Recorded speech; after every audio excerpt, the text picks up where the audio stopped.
Good morning to all. So in the last class we discussed about the major aspects of regarding the organization of a computer, basic functions of the computer. Basically we just focused on the topics, the input unit, then the output unit, and also the memory.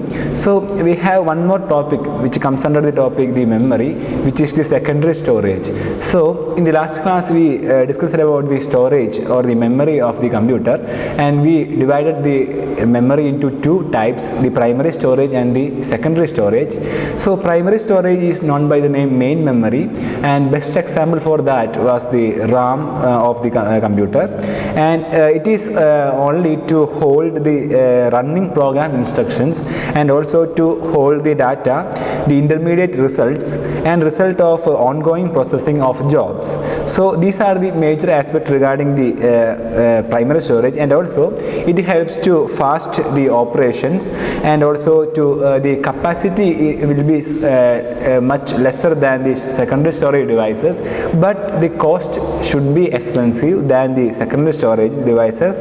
And also these kind of primary storage devices are volatile, which means that while we power off or switch off the kind of devices, this memory should be erased.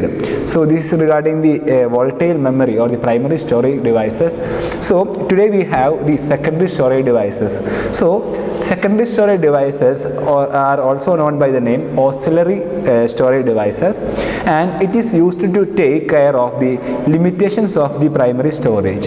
So the secondary storage, as the term suggests, it is a support to the primary storage in order to store the data, especially the every data of the while we discuss the topic computer, every data in the computer that we entered and also the results, all these kind of data should be stored in these kind of secondary storage devices. So this is the kind of auxiliary storage device, and also it supplements the limited storage capacity and also the volatile characteristics of the primary storage. And this is because the secondary storage is much cheaper than the primary storage, and it can retain the information even when a computer system switches off or reset. So this is the basic change while we discuss the primary storage, then the secondary storage, in which in the secondary storage all the data that we store in the computer or in the on this kind of secondary storage devices, all these data should be stored in it, and it will not erase when we switch off or power off this kind of computer devices, in which it is the kind of non-volatile memory. So this is regarding the secondary storage, and the definition of the secondary storage we can call it as the auxiliary storage, and it is used to take care of the limitations of the primary storage, and it can be used to store all kind of data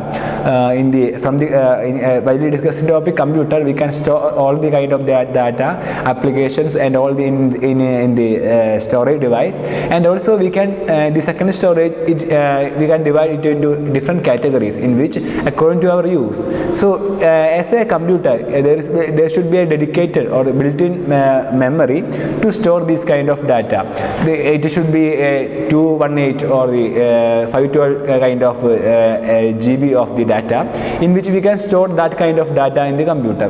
So this means that it is limited to a certain extent, but we can extend all these kind of storage, secondary storage, by extending through the external devices like external hard disk or the pen drives, memory cards, and like that, or expanding the dedicated storage of the computers. So we can extend, but it is limited to a certain extent. So we can choose whether according to our need, we can choose a kind of a good capacity hard disk or this kind of devices for the computer. So for the best example for the secondary storage is the hard disk itself. So hard disk is the secondary storage device of a computer. Then this secondary storage is much cheaper than the primary storage, because that we discussed in the last class about the primary storage. It is made up of these kind of semiconductor devices, and also it is very expensive than the secondary storage devices. But while we discuss the topic, the secondary storage devices, it is much cheaper than the primary storage devices, because it is available throughout in any form of this kind of external type of devices. devices. Especially we can purchase a external hard disk or the pen drives according to our capacity, the need of for this kind of storage capacity. So just we compare a 1 GB RAM, a primary storage, 1 GB RAM with a 64 GB memory card or a pen drive. The rate of this kind of these two devices should be almost similar according to now. So this means that it is just very expensive than the secondary storage. The primary storage is very expensive than the secondary storage, and while we compare while we focus on the secondary storage, all these kind of storage devices, secondary storage devices, is cheaper than the primary storage devices. So it is according to our need we can choose this kind of storage devices. So the secondary storage holds the program instructions, data and information of those jobs which the computer system is currently not working but needs to hold them for processing later. And also magnetic disk, it is the kind of disk which is used for this kind of secondary storage devices. It is the most commonly used secondary storage device or the medium. And also we can go through the main features of the secondary storage devices, in which it is used to hold the stored program instructions, and also it is used to store the data and information of this kind of every process or the jobs with the help of these secondary storage devices. And then it is slower than the primary storage. It is a drawback of this kind of secondary storage devices, but we have the most advanced form of this kind of external kind of this secondary storage are available now. For example, the USB 3.0 kind of devices is much faster than the previous kind of this USB 2.0 devices. So this means that it is advancing day by day, but it is slower than the primary storage devices, in which the primary storage devices helps to speed up the computer or the mobile devices. For best example is the RAM. So according to the RAM capacity, the device should be run faster than any other kind of this the low capacity kind of these RAMs. So this is a very important point that we should focus on. Then large capacity. So the capacity, the storing capacity of the secondary storage is much larger than the primary storage devices.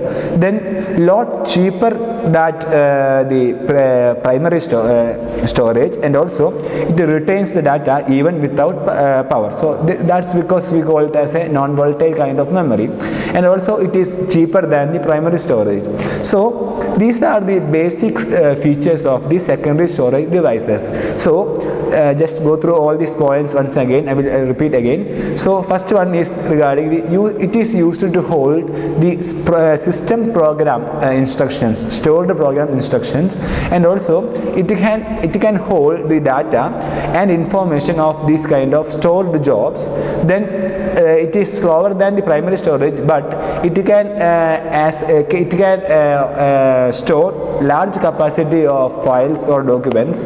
Then it is cheaper than the primary storage, and also it is very important, it retains the data even without power. So here we have a kind of exclusion regarding this kind of retaining the data in the secondary storage devices. If our device is infected by the virus or any kind of this harmful softwares, we will lose the data. So it is a kind of exclusion from this kind of points. But basically this kind of primary storage devices, it retains the data even without power, and also it is cheaper than the primary storage devices. So this is regarding the secondary storage devices. It is called as the auxiliary storage of the computer, and that's regarding the secondary storage device. So we just completed the memory the topic regarding the storage of the computer. So it is divided into two major divisions. One is primary storage, and second one is the secondary secondary storage or the auxiliary storage that we discussed today. So the primary storage and secondary storage, or the main memory or the and the auxiliary memory, all these kind of two types of these storage devices or the storing platforms of the computer, it is very essential to run the computer in a very good manner, and it is like the two sides of a coin. Without that we cannot run the computer, or we can function the proper functions of the computer in a very good manner. So that's regarding the storage or the memory department of the computer. Now we have one more topic which comes under the topic, the fundamentals or the organization of the computer system. So we just go through the topics like input unit, then the output unit, then the memory. Now we have the central processing unit. So this department or the central processing unit, this unit is divided into two major types, which is the ALU, which is the arithmetic and logic unit, and also the control unit. So in the earlier classes we just go through the diagram of this kind of organization of the computer, a simple model diagram. So in that the second part of this was the memory, then the below that we have the this kind of control unit and the arithmetic logic unit. So with these two kind of these units, it helps to process all kind of data, in which it accesses the input data, and after processing it gives the output, or it produces the data as an output with the help of this arithmetic and also the control unit which comes under the topic central processing unit, or we call it as a CPU of the computer. For best example for this is the older models of the desktop computer, which comes under a rectangular box, a chassis of this CPU. So we call it as the CPU because all the functions of the computer go through this kind of CPU or this kind of control unit and also the arithmetic and logic unit. So the CPU is divided into two types, or we can classify the functions of the CPU into two types. They are, first one is the arithmetic and logic unit, then the control unit. So the central processing unit, which is the CPU, it is the brain of any computer system. So this is very important aspect regarding the central processing unit. Like we already discussed about the primary storage, it is the main memory. So here we have the brain of any computer system, which is the CPU. Then in a computer system, all major calculations and comparisons are made inside the CPU, and also the CPU is also responsible for activating and controlling the operation of other units of a computer system. And the two major structural components of the CPU are arithmetic logic unit, which is the ALU, and also the control unit. So that's regarding a just quick overview regarding the control central processing unit, in which it is the brain of any computer system, and also all the major calculations and comparisons are made inside the CPU. So all these functions, these kind of actions are done through with the help of this CPU, which is the central processing unit. Now we have the first division of this CPU, which is the arithmetic and logic unit. So the arithmetic and logic unit, which is known by the name ALU, it means that all this kind of arithmetic and also the logic operations of the computer, which means all the calculations and all the process in which with the help of this CPU done through the aspect of this ALU, which is the arithmetic and logic unit. So the definition of the ALU is that the actual execution of the instructions take place during the data processing operation. So this is the definition for the arithmetic and logic unit, in which all this kind of execution of these instructions takes place in the while the data processing operation is done through with the help of this ALU. So that's regarding the ALU, just a simple definition of the ALU. Then all the arithmetic and also the logical operations are made in the ALU. So as the term it suggests, like the arithmetic and logic unit, all the operations like the arithmetic and logic, all these operations are made in the ALU. Then the data and instructions stored in the primary memory prior to the processing are transferred as and when needed to the ALU where processing take place.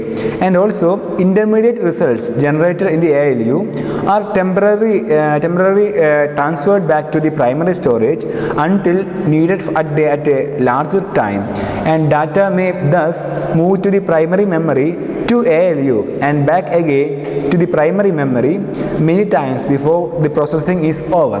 So this is the function of the ALU, how it performs this kind of process.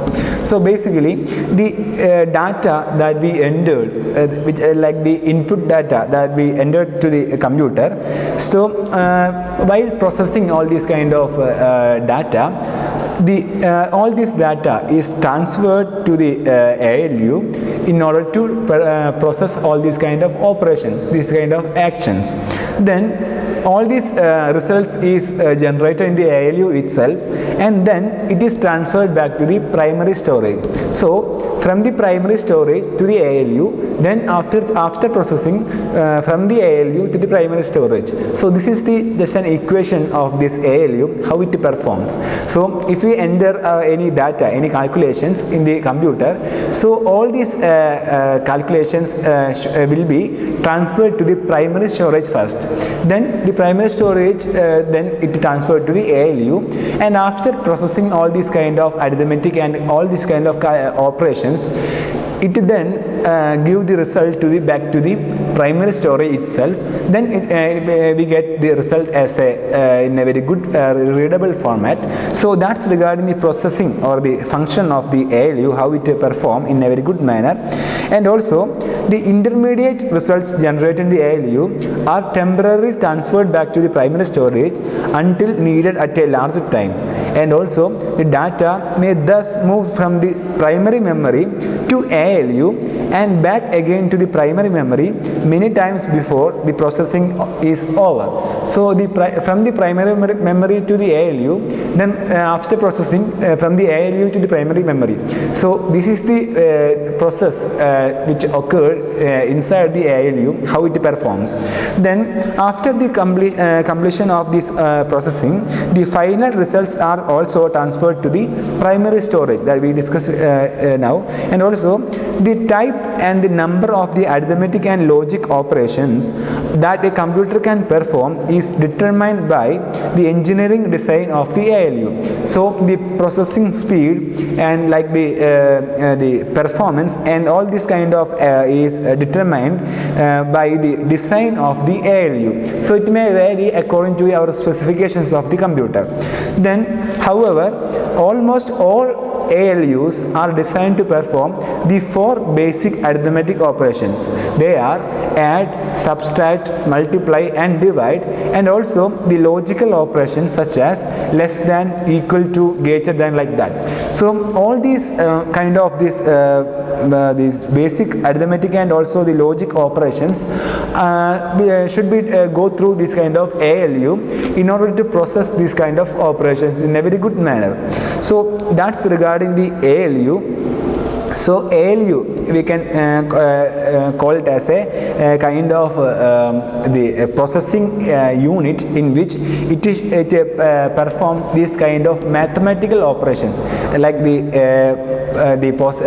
to add and to subtract, then to multiply and to divide, and also to logically to perform this kind of greater than, less than, equal to, like that. So all these kind of calculations, operations, the both the arithmetic and the logical operations are done through the arithmetic and logic unit. So basically the data is transferred from the primary storage to the ALU, and after processing all these kind of these calculations and operations, it is transferred back to the primary storage.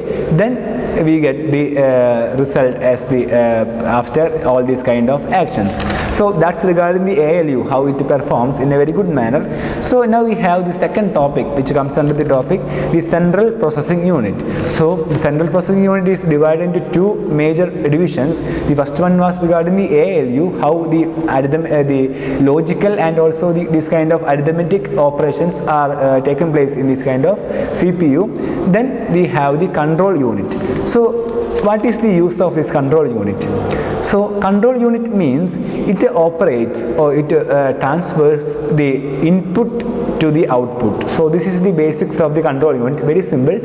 It just convert the input to the output operations. So the control unit acts as a nerve center of the computer because it controls and coordinates the entire computer system.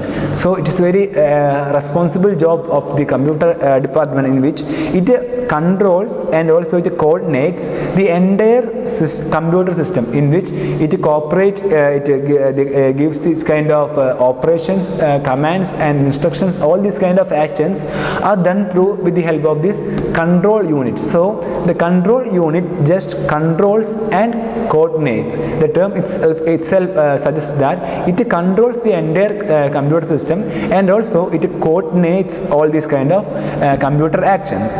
So it obtains the instructions from the program stored in the primary memory, then it interprets to the instructions and issues signals that cause other units of the computer system to execute them, and also it perform this kind of basic functions, which include 6 basic functions of the control unit. So before that, the control unit, it is the basic of the computer, especially while we discuss the topic the central processing unit.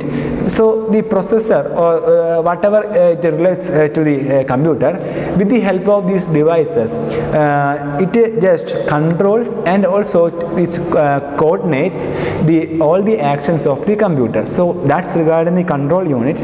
And now we have the basic functions of the control unit. So first point is that it fetches the instructions from the primary memory at the location pointed by the program counter register. Then it decodes the instruction in the instruction register.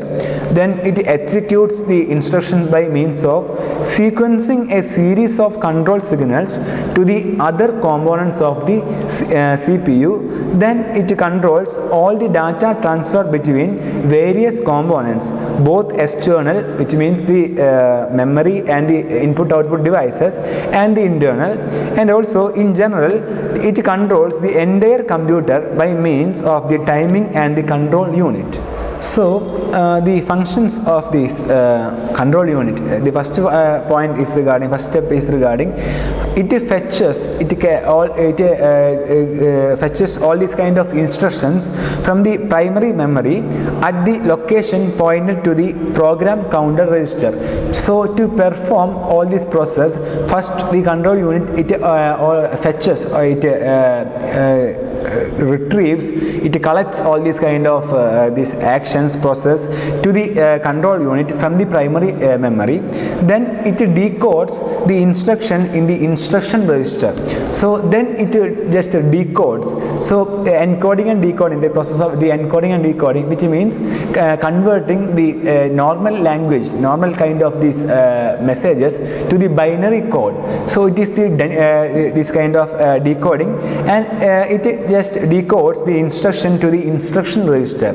So first it catches or it fetches all these kind of system instructions, then it decodes the instructions, then it executes. So after decoding, it just executes. So from that it performs its action. So it executes the instructions by means of sequencing a series of control signals to other components of the CPU. So it just executes all the instructions with the help of this CPU, the components of the CPU.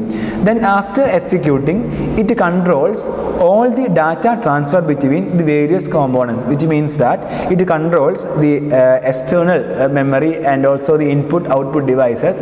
Like that, it controls the input output devices. In overall we can call it as it just controls the input output, or it coordinates the input output devices in a very good manner. So first one was it fetches all this data, it collects all these instructions and data. Second one was it decodes to the binary, whatever the program instruction, like that it just decodes the instructions with the help of this instruction register. Then it executes the instructions, just performs all the actions, whether the process may be just an addition of two numbers. So in this step, in the third step, which is the execution step, in this step it just perform the addition in a very systematic manner. So that's regarding the execution process. Then it controls all the data transfer files between the various components, which means both the external and the internal devices. Then after overall we can call the control unit as it controls the entire computer by means of the timing and the control circuit. So it is just an overview of this look of the control unit. So that's regarding the basic functions of the control unit. So with that we just completed the topic which is the central processing unit.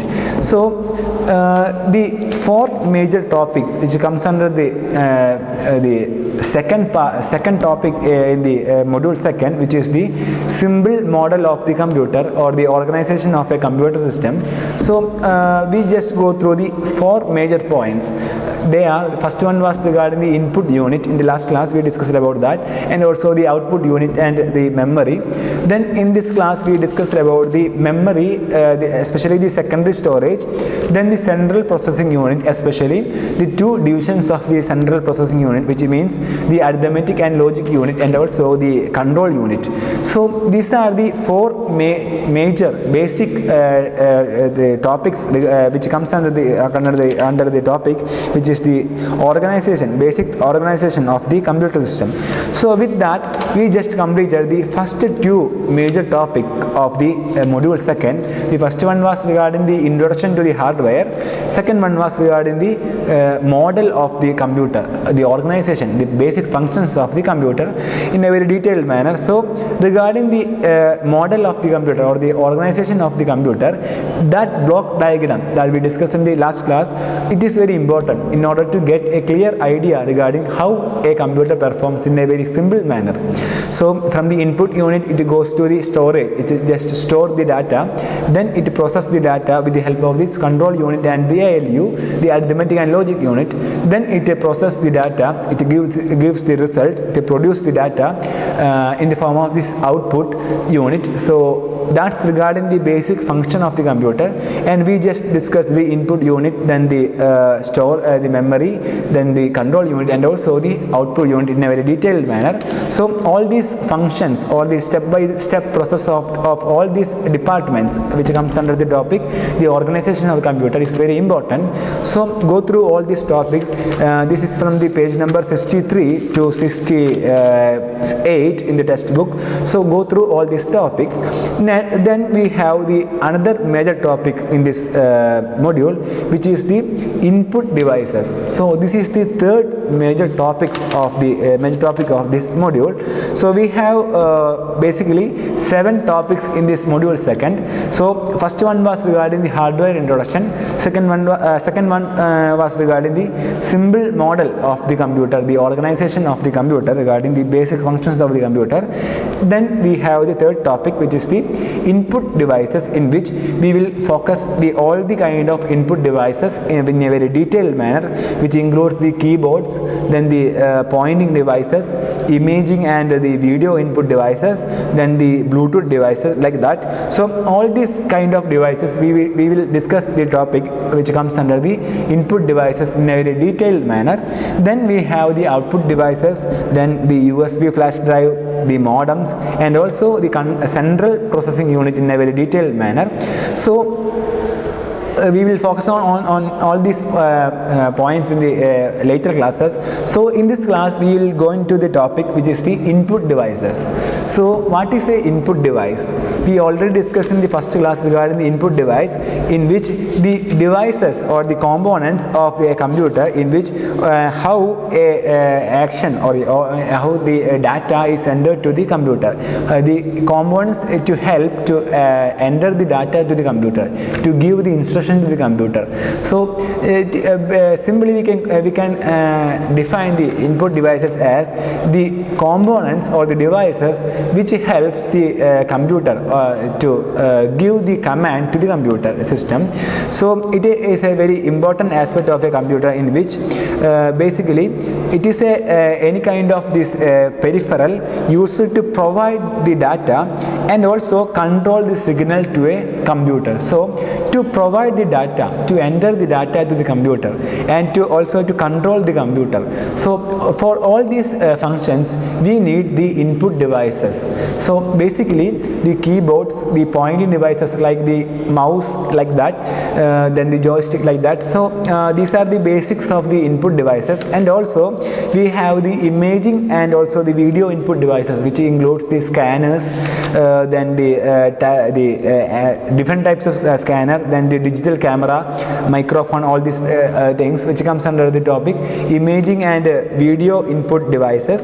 Then the Bluetooth devices, it is also very important, and also the wireless kind of connectivity devices. So that's these are the basics of the input devices. So we can call we can define an input device as it is an input device is any peripheral used to provide the data and control signals to a computer.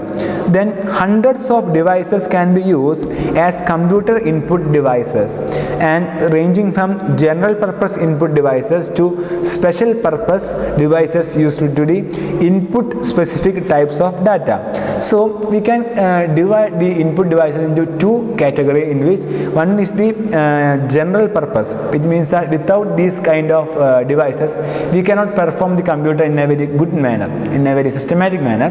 So they are the general purpose input devices, which includes the keyboards, then the mouse. All these kind of devices is very necessary. They are very necessary for a computer to perform the actions and to control. Then the special purpose devices like the scanner, it is add-on to the computer. Then the microphone, then the kind of this digital camera, web camera. So like that, all these kind of external devices or the special purpose input devices are categorized as the second type of these input devices.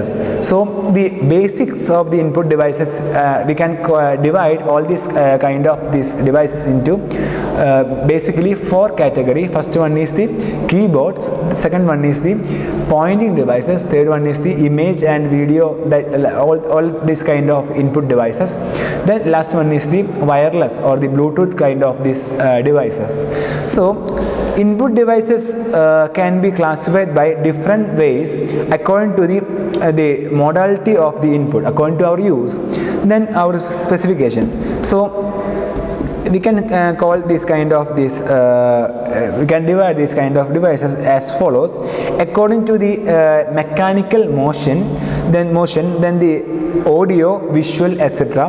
Then whether the input is discrete, which means that the key press, it is exclusively for the keyboards, or the continuous as a mouse position. So it is also very important. And also the number of degrees of freedom involved. So the two-dimensional and three-dimensional kind of pointing devices, the joystick, the kind of pointing devices. Then the three-dimensional kind of navigators designed for the CAD type of application for the graphical use of the computer. So these are the basic division of the input devices. So we can go through the basics of this kind of devices. First one is the keyboards, then second one is the pointing devices. So it includes the mouse, then the trackball, touchpad, graphic tablet, touch screen, joystick, pointing stick, all this kind of pointing devices. Then third, we have the high degree of freedom of input devices. It is a special purpose devices, a special purpose kind of these input devices, which is used to draw the graphical diagrams and all the three-dimensional diagrams with the help of these devices.